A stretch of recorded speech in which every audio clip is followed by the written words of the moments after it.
സുഹൃത്തുക്കളെ, മധു നായർ വീണ്ടും സാക്ഷാൽ ന്യൂയോർക്കിൽ നിന്ന് നിങ്ങളോട് ചില കാര്യങ്ങൾ പറയാൻ ആഗ്രഹിക്കുന്നു. കഴിഞ്ഞ തവണ അമേരിക്കയുടെ സ്വല്പം രാഷ്ട്രീയം ഞാൻ പറഞ്ഞു, ഒരു വീഡിയോ ഇട്ടു. പക്ഷേ അധികം ആരും അത് കണ്ട ലക്ഷണമില്ല. ഇത് ഞാൻ മനസ്സിലാക്കിയത് ഇവിടെ കിടന്ന് ഇവിടുത്തെ വാർത്തകൾ ഇനി വീണ്ടും വീണ്ടും വീണ്ടും അങ്ങോട്ട് വിളമ്പി എന്തിന് എൻ്റെ പ്രിയപ്പെട്ട പ്രേക്ഷകരുടെ അപ്രീതി സമ്പാദിക്കണം.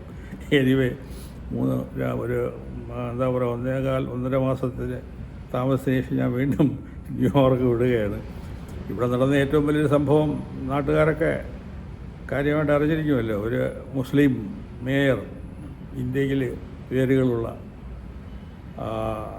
മംദാനി ന്യൂയോർക്കിൻ്റെ മേയറായി തിരഞ്ഞെടുക്കപ്പെട്ടിരിക്കുന്നു. ഇതോടുകൂടി ഇവിടുത്തെ കാര്യങ്ങളൊക്കെ കാര്യമായിട്ട് എന്താ പറയണ ഒരു പുരോഗമന രീതിയിലേക്ക്, ആക്ച്വലി 80 ലക്ഷത്തിൽ ചിലവാനം ആളുകൾ താമസിക്കുന്നത് നഗരമാണ്. അപ്പോൾ അത് അത്ര എളുപ്പത്തിലൊന്നും ഭരിച്ച് ശരിയാക്കാൻ തോന്നുന്നില്ല. കൗതുകമായി തോന്നിയത് ആക്ച്വലി ഇലക്ഷൻ്റെ അന്ന് എൻ്റെ മകൾക്ക് വോട്ട് ചെയ്യാൻ ഉള്ള അധികാരമുണ്ട്. അവളുടെ കൂടെ ഞാനും പോയി. തൊട്ടടുത്തുള്ള ഒരു അപ്പാർട്ട്മെൻറ്റ് കോംപ്ലക്സിലൊരു വലിയ ഹാളിലായിരുന്നു പരിപാടി.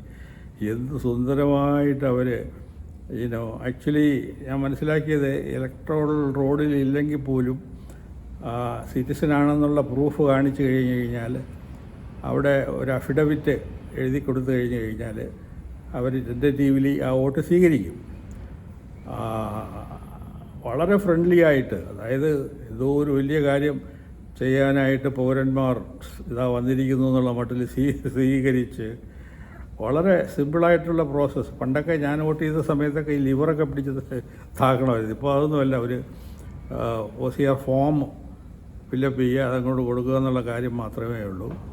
65-70% പോളിംഗ് ഉണ്ടായിരുന്നു. പോളിംഗ് അവസാനിച്ച ഒരു 3/4 മണിക്കൂറിനകം റിസൾട്ടും വന്നു. ഞാനിത് പറയുന്നത് കാരണം നമ്മുടെ നാട്ടിലുള്ള ഈ തിരഞ്ഞെടുപ്പ് പ്രക്രിയയിൽ ഒരു പുരോഗമനം അത്യാവശ്യമായിരിക്കില്ലേ. ബീഹാർ എന്നുള്ള സ്റ്റേറ്റിൽ തിരഞ്ഞെടുപ്പ് നടത്താനായിട്ട് 2 ഘട്ടം 3 ഘട്ടം, അത് കഴിഞ്ഞിട്ട് വോട്ട് ഫലം പ്രഖ്യാപിക്കാനായിട്ട് ആഴ്ചകൾ. ഇതൊക്കെ ഒന്ന് അവസാനിച്ചിരുന്നെങ്കിൽ നന്നായിരുന്നേ. കാരണം ടെക്നോളജി ആ ലെവലിൽ വന്നിട്ടുണ്ടേ. ഇവിടെ ഇപ്പം പോളിംഗ് ബൂത്തിനകത്ത് പോളിംഗ് ഏജൻറ്റുമാരാരുമില്ല. ആ കമ്പ്യൂട്ടറിൽ അവരുടെ ഇലക്ട്രോൾ ലിസ്റ്റിലുണ്ടെന്നുണ്ടെങ്കിൽ പിന്നെ വേറൊന്നും സംശയിക്കാനുമില്ല.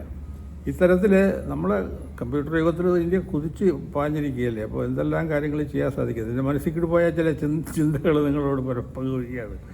പിന്നെ അമേരിക്കൻ പ്രസിഡൻറ്റിൻ്റെ കാര്യം പറഞ്ഞു കഴിഞ്ഞാൽ ഒരു തരത്തിലൊരു തമാശ പോലെ. ആക്ച്വലി ഇവിടെ കഴിഞ്ഞ 1.5 മാസത്തിൽ കൂടുതൽ സർക്കാർ തന്നെ സ്തംഭനാവസ്ഥയിലായിരുന്നു.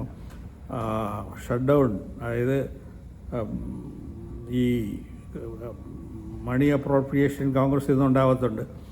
പല മേഖലകളിലും പൈസ ചിലവാക്കാനായിട്ട് ഉള്ള സംവിധാനം ഇല്ലാതെ പോവുകയാൽ ഏറ്റവും കൂടുതൽ കഷ്ടപ്പെട്ടത് ആക്ച്വലി ഫുഡ് സ്റ്റാമ്പ്സ് എന്ന് പറഞ്ഞിട്ട് ഫ്രീ ആയിട്ട് പഞ്ചപാവങ്ങൾക്കൊക്കെ ഫുഡ് കൊടുക്കുന്ന ഒരു പരിപാടി ലിൻഡൻ ജോൺസൺ കാലത്തോടെ തുടങ്ങിയതാണ്.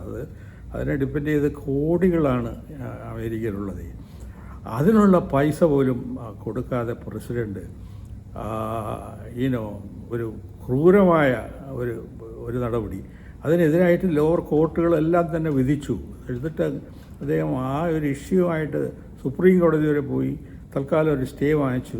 ഇതിനിടയ്ക്ക് വെച്ചിട്ട് ഇവിടുത്തെ അൾട്രാ റിച്ചായിട്ട് വെൽത്തിയായിട്ടുള്ള ആളുകൾക്ക് കുറച്ച് പണം കൂടുതൽ കിട്ടാൻ വേണ്ടി ടാക്സ് പരിപാടിയിൽ ഇളവ് വരുത്തി. ഇത് തോന്നുന്നത് ആക്ച്വലി പിന്നെ ഇൻ്റർനാഷണൽ ലെവലിൽ അദ്ദേഹം കാട്ടിക്കൂട്ടുന്ന കാര്യങ്ങൾ അതിനെക്കുറിച്ചിട്ട് ഒരു വ്യക്തമായ ഒരു അഭിപ്രായം പറയാനായിട്ട് എനിക്ക് കഴിയില്ല. കാരണം ചൈന ഇപ്പോൾ തകർത്ത് കളയെന്ന് പറഞ്ഞ് അവിടെ ചെന്ന് ചൈനക്കാർ പറഞ്ഞതെല്ലാം എഴുതി ഒപ്പിട്ട് കൊടുത്തിട്ട് വന്നിരിക്കുന്നു.